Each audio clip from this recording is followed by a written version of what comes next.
दोस्तों सर्दियों का सीजन यानी कि आँखों की रोशनी तेज करने वाला सीजन आप कह सकते हैं। दोस्तों इस सीजन में कुछ ऐसी चीज़ें, कुछ ऐसे फल पाए जाते हैं, कुछ ऐसी सब्जियाँ पाई जाती हैं, जो दोस्तों आँखों की रोशनी को तेज करती हैं, शरीर में खून की मात्रा को बढ़ाती हैं, हमारे शरीर के अंदर के जो ऑर्गन हैं, जैसे आंतें, किडनी, गॉल ब्लैडर, ईसोफेगस को क्लीन करने का काम करती हैं। दोस्तों वो फल और सब्जियाँ कौन-सी हैं? आयुर्वेद के अनुसार उन्हें कब और कितनी मात्रा में लेना है, ये सारी जानकारी शेयर करेंगे। दोस्तों ये सर्दियों का जो 4 महीना होता है, अगर आप इन 4 महीने में इन 6 चीज़ों का सेवन करते हैं, तो दोस्तों आँखों की रोशनी तो तेज होगी ही, उसके साथ-साथ हमारी आँतें, इस सारे अंदर के जो ऑर्गन हैं क्लीन होकर के इम्यूनिटी को स्ट्रॉन्ग बनाते हैं। जब हमारी इम्यूनिटी स्ट्रांग होती है तो दोस्तों शरीर में कोई रोग विकार नहीं होता है। तो चलिए दोस्तों उन चीज़ों के बारे में जानते हैं, कब खाना है, कैसे खाना है, कितनी मात्रा में खाना है और उसके बाद कुछ दिनचर्या के बारे में बताते हैं। तो चलिए दोस्तों सबसे पहले थोड़ी-सी दिनचर्या के बारे में जानते हैं। तो दिनचर्या की अगर बात करें तो सबसे पहले अपने खाने-पीने पे ध्यान दीजिए। खाना जो हमारा होना चाहिए हमेशा पौष्टिक युक्त होना चाहिए। यानी कि दोस्तों हमारा खाना 70% लिविंग वस्तुओं पर आधारित होना चाहिए। अगर हम लिविंग वस्तुओं की बात करें तो हरी मौसमी जितनी भी सब्जियां होती है इनमें प्राण होता है, ऊर्जा होती है, जान होती है। इसके अलावा जो मौसमी फल होते हैं दोस्तों इसमें सभी पोषक तत्व पाए जाते हैं। तो हमें मौसमी सब्जियों और मौसमी फलों का समय-समय पे सेवन करते रहना चाहिए। इसके साथ-साथ दोस्तों बीन्स को रात में भिगो के सुबह खा सकते हैं। ड्राई फ्रूट को रात में भिगो के खा सकते हैं। और दोस्तों मोटे अनाज का सेवन करिए, दूध, दही, मट्ठा अपने घर का खाइए। एक कंपनियों का पैकेट का खाना बंद कर दीजिए। ये जितने भी कंपनी के दूध होते हैं प्रोसीजर किया जाता है और दोस्तों हमारे स्वास्थ्य के लिए हानिकारक होते हैं। घर का शुद्ध देसी गाय का दूध या भैंस का दूध सबसे बेस्ट होता है। तो घर का दूध, दही, मट्ठा खाइए। इसके साथ-साथ अपने खाने-पीने पे कुछ ध्यान दीजिए। दोस्तों हमारे शरीर में 3 दोष पाया जाता है, वात दोष, पित्त दोष और कफ दोष। जब हमारे शरीर का ये 3 दोष डिसबैलेंस होगा, यानी शरीर में कम बनेगा तो भी बीमारी होगी, ज़्यादा बनेगा तो भी बीमारी होगी। तो दोस्तों इस 3 दोष को बैलेंस करके रखिए। बैलेंस करने का एक ही दोस्तों हो सकता है कारण कि बाहर की जितनी भी चीज़ें उन्हें खाना बंद कर दीजिए। बाहर की चाहे वो खुली चीज़ हो या पैकेट बंद हो या छनी-भुनी चीज़ हो, ये सारी चीज़ें हमारे शरीर के वात, पित्त, कफ को डिसबैलेंस करती हैं। इनको खाना छोड़ दीजिए, शरीर का वात, पित्त, कफ बैलेंस में रहेगा और आप बीमार नहीं होंगे। बाहर की चीज़ें ना खाने का एक और कारण है, बाहर की जितनी चीज़ें हैं दोस्तों वो किससे बनाई जाती हैं? अगर तीखी चीज़ है तो उसमें ज़्यादा नमक का प्रयोग किया जाएगा, लाल मिर्च का प्रयोग किया जाएगा। कलरफुल बनाने के लिए आर्टिफ़िशियल कलर डाला जाता है और ये सारी चीज़ें मैदे से बनती हैं, रिफ़ाइन में छाना जाता है और उसके बाद ज़्यादा दिन तक सुरक्षित रखने के लिए इसमें एक प्रकार का कीटनाशक डाला जाता है, जिससे इसमें सड़न ना हो, कीड़े ना लगे। अगर मीठी चीज़ है तो सबसे ज़्यादा उसमें चीनी का प्रयोग किया जाएगा। चीनी, मैदा और रिफ़ाइन में छाना जाता है या पामोलिन, ये सारे वेस्ट पदार्थ हैं और यही वेस्ट पदार्थ हमारे आँतों में जाके चिपक जाते हैं। आंतों में मोटी लेयर होती है जिसके कारण आपको कब्ज की शिकायत होती है, गैस एसिडिटी बनती है और हर एक बीमारी की जड़ क्या है? आपका पाचन तंत्र का खराब होना, आंतों का दूषित होना। तो बाहर की ये चीज़ें खाना बंद कर दीजिए, अपने घर का खाना खाइए। आपके घर पे जो भी खाना-पीना बनेगा उसमें दोस्तों ना तो चीनी का प्रयोग होना चाहिए, ना मैदा और ना तो रिफाइंड पाम ऑयल, डालडा का। ये सारी चीज़ें स्वास्थ्य के लिए सबसे बड़ी दुश्मन है। इनको आप त्याग कीजिए। उसके अलावा दोस्तों अपने खाने में 2 बदलाव करिए। रात का खाना जितना जल्दी हो सके उतना जल्दी खाइए और यह खाना एकदम हल्का सुपाच्य होना चाहिए। रात के खाने में तली भुनी कोई भी चीज़ नहीं होनी चाहिए, साधारण खाना होना चाहिए। आपका शरीर हमेशा स्वस्थ निरोग रहेगा और जल्दी उठ करके दोस्तों, जल्दी उठ करके कुछ योगा प्राणायाम मेडिटेशन हमें डेली करना चाहिए। चाहे हम 15 के हैं, चाहे 85 के हैं, चाहे स्त्री पुरुष जो भी हो, सबको डेली 2 घंटे का दोस्तों अपने लिए समय निकालना चाहिए।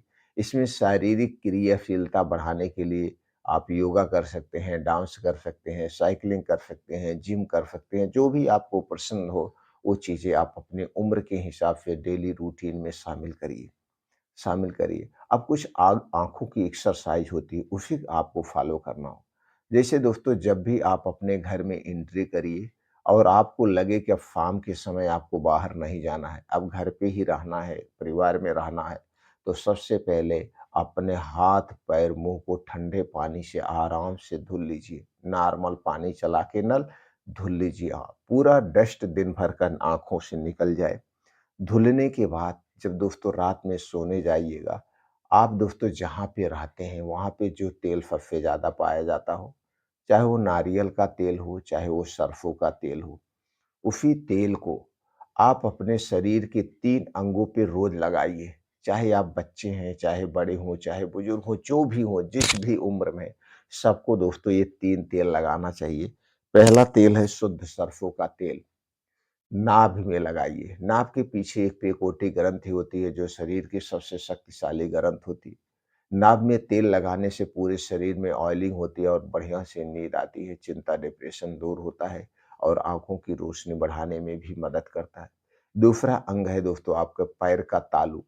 पैर के तालू से भी शरीर की सारी नसें जुड़ी होती है और तीसरा अंग है आपका सर। सर पे, नाभ में और पैर के तालू में शुद्ध सरसों का तेल या शुद्ध नारियल का तेल लगा के हमें सोना चाहिए। अगर आपको एलर्जी है, सर्दी, खाँसी, जुकाम बार-बार होता है, तो अपने नाक में दोस्तों रोज़ शाम के समय शुद्ध नारियल का तेल या देसी गाय का घी 1 से 2 बूँद डालने से ये सारी समस्याएँ दूर होती है और नींद लाने में भी मदद करती है। कुछ आँखों की एक्सरसाइज होती है, उसे भी हमें फ़ॉलो करना चाहिए। जैसे दोस्तों, रोज़ सुबह-सुबह अपने आँखों की एक्सरसाइज करिए, सुखासन में आराम से बैठ जाइए। अपने आँखों के अंदर की जो पत्थर टाइप में गोल्फ होती है, इसको चारों तरफ घुमाइए, आँख ऊपर-नीचे, अगल-बगल करिए। इसके बाद ध्यान से कोई एक चीज़ जो पतली हो, एकदम बारीक, उसे ध्यान से देखिए। पलक मत भाजिए, 2 से 3 मिनट तक एकदम ध्यान से देखिए। आप देखेंगे तो दोस्तों आँखों से पानी आने लगेगा, सर में दर्द होने लगेगा, तो जान लीजिए आप बढ़िया से एक्सरसाइज कर रहे हैं। ऐसा करने से दोस्तों आँखों की एक्सरसाइज हो जाती है और आँखों में जो गंदा कचरा है बाहर आ जाता है। ये कुछ एक्सरसाइज हमें करने चाहिए। अब दोस्तों ये हो गया।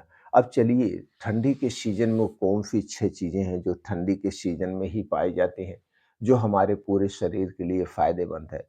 पहली चीज़ है दोस्तों, जिसे हमारे शरीर के लिए अमृत माना गया है, वो है आँवला। आँवला दोस्तों आप जानते हैं, जुलाई अगस्त में छोटा-छोटा और नवंबर में बड़ा आँवला हमें मिलते रह रहा है। तो ये आँवला हमें नवंबर से मार्च अप्रैल तक, यानी फरवरी मार्च अप्रैल तक ये 4-5 महीने मिलता है। तो रोज़ सुबह हमें खाली पेट 2 से 3 आँवला ऐसे चबा-चबा के खा लेना चाहिए। आँवला खाने से पहले और खाने के 2 ढाई घंटे बाद आपको कुछ नहीं खाना है। तो शुरुआत आप आँवले से करेंगे, तो रोज़ सुबह खाली पेट 2 से 3 आँवला खाइए, 1 महीने लगातार। 1 महीने के बाद दूसरा फल खाइए, जो इसी ठंडी के सीज़न में पाया जाता है, तो हमें सीज़न वाइज़ फल खाना चाहिए। वह फल है दोस्तों आपका सेब। सेब दोस्तों हमारे शरीर का डॉक्टर माना जाता है। शरीर की सारी आवश्यकताओं को पूरा करता है, पाचन तंत्र को स्ट्रॉन्ग बनाता है और कई इनमें ऐसे एंटीऑक्सीडेंट पाए जाते हैं, जो शरीर की इम्यूनिटी को स्ट्रॉन्ग बनाते हैं। तो 1 महीना आप सेब खाइए, उसके बाद 1 महीना आप क्या करेंगे, फिर 1 महीना आप आँवला खाइए। सेब, आँवला। इसी तरह से ये दोनों फल का सीज़न यही ठंडी का समय होता है, तो जब तक ये दोनों फल ताज़ा मिले, सस्ता मिलते हैं, तो हमें दोनों फल खाना चाहिए। अब हम बात करते हैं तीसरे फल की, जो हम इसी सीज़न में वो भी पाया जाता है, उसे भी आप खा सकते हैं दोस्तों। वो है दोस्तों अनार। अगर आपके पास बजट है तो अनार को भी शामिल कर दीजिए। तो अनार का जूस या वैसे दिन भर में एक बार कभी भी इसको ले सकते हैं। 1 गिलास जूस पीजिए या 250 ग्राम अनार को ऐसे छिल-छिल के चबा के खा जाइए। अब चलिए 2 सब्जियों के बारे में जानते हैं, जो कि दोस्तों ठंडी के सीज़न में ही पाई जाती है और इन सब्जियों को हमें सलाद के रूप में या इनका हमें जूस निकाल के पीना चाहिए। चलिए जानते हैं वो कौन-सी है। पहला है दोस्तों, वो है गाजर। गाजर दोस्तों विटामिन ए और प्रोटीन का खजाना होता है। गाजर अब देखो दोस्तों, ये फरवरी से ताज़ी गाजर आपको मिलना शुरू कर देगी। वैसे तो मार्केट में गाजर आ गई, जहाँ पे ऊँचा खेत होता है वहाँ पे हो गया है। बारिश खत्म होती है और खेत में इसे बोया जाता है। 2 से 3 महीने बाद तैयार हो जाता है और जब तक बारिश नहीं होती है तब तक गाजर हमें मिलती है। बारिश होने के बाद दोस्तों खेतों में पानी लग जाता है, हमें गाजर नहीं मिलती है। फिर दोस्तों जो गाजर मिलती है स्टोर की हुई हमें गाजर नहीं चाहिए। दूसरा फल है दोस्तों, वो है चुकंदर। चुकंदर में आयरन प्रचुर मात्रा में पाया जाता है और इसे खून बढ़ाने की मशीन कहा जाता है। तीसरी सब्जी है दोस्तों, वो है आपका लाल टमाटर। टमाटर दोस्तों अब इसी ठंडी के सीजन में ही आता है, उसका मौसम यही है। और जब खूब गर्मी बढ़ती है तो लू चलता है और वह टमाटर में लू लगता है और पेड़ सूख जाता है। तो ये ठंडी के सीजन में तीनों सब्जियां पाई जाती हैं, जो हमारे स्वास्थ्य के लिए सबसे फायदेमंद है। टमाटर, गाजर और चुकंदर। इन तीनों का आप जूस निकाल सकते हैं या इन तीनों का आप सलाद काट के खा सकते हैं दिन भर में एक बार। कितना लेना है? जितना आपका वेट है। वेट का आप 5% लेंगे, जैसे आपका वेट 50 किलो है, तो आप दोस्तों 250 ग्राम लेंगे। अगर आपका वेट 60 किलो है, तो आप 300 ग्राम लेंगे। अपने वेट का 5% इन तीनों चीज़ों को लेना है। बस इतना ध्यान देना है, इसमें जो चुकंदर आप लेंगे, वो 50 ग्राम से ज़्यादा नहीं लेंगे। अगर आप 50 ग्राम या 100 ग्राम से ज़्यादा चुकंदर लेंगे, तो चुकंदर में आयरन अधिक पाया जाता है। जिससे दोस्तों गैस, कब्ज़, एसिडिटी हो सकती है, यहाँ तक कि डायरिया भी आपको हो सकता है। तो इसलिए चुकंदर 50 ग्राम ही रखेंगे, बाकी गाजर और टमाटर को आप बढ़ा लेंगे। तो इसको रोज़ लीजिए, पूरे सीज़न भर लीजिए। इतना काम अगर करते हैं तो आँखों की रोशनी तो तेज़ होगी ही, इसके साथ-साथ दोस्तों आपके शरीर में खून, कैल्शियम, आयरन सबकी भरपूर मात्रा में पूर्ति हो जाएगी, जिससे आपका शरीर अंदर से स्ट्रॉन्ग हो जाएगा। हड्डियाँ, मांसपेशियाँ मजबूत हो जाएगी। अगर आप हमारी जानकारी से संतुष्ट हैं तो इस वीडियो को ज़्यादा से ज़्यादा लोगों तक पहुँचाइए। सब लोग इस तरीका को अपनाएँ और अपने शरीर को स्वस्थ निरोग बनाएँ, आँखों की रोशनी को बढ़ाएँ। फिर मिलते हैं अगले वीडियो में।